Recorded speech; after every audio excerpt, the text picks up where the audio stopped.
Now, what if you know about all these treatments, you've used them, and you think they don't work? Because I'm trying to speak to that group of people my friend was telling me about. What if by chance you use all these and still think they don't work? Here's some things to think about.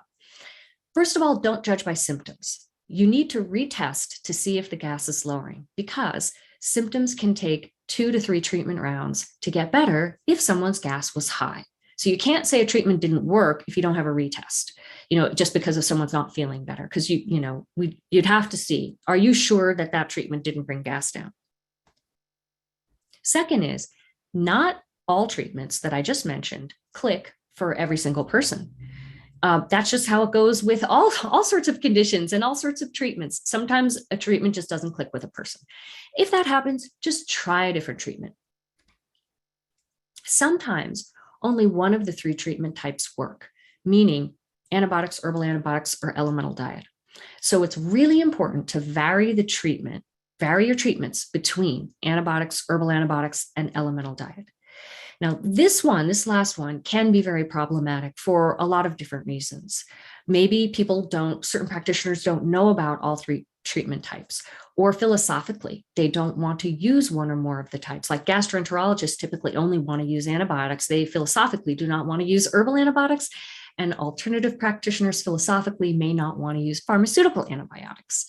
Or maybe you're a practitioner who can't prescribe antibiotics, and then you have logistical issues.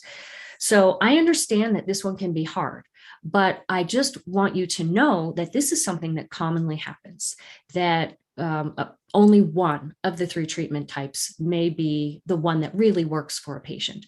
So if you are a practitioner who can't prescribe and you're finding your patient needs those pharmaceutical antibiotics, you could always refer them back to whomever their prescriber is to ask them to get the prescription on your advice, and then the patient can continue working with you.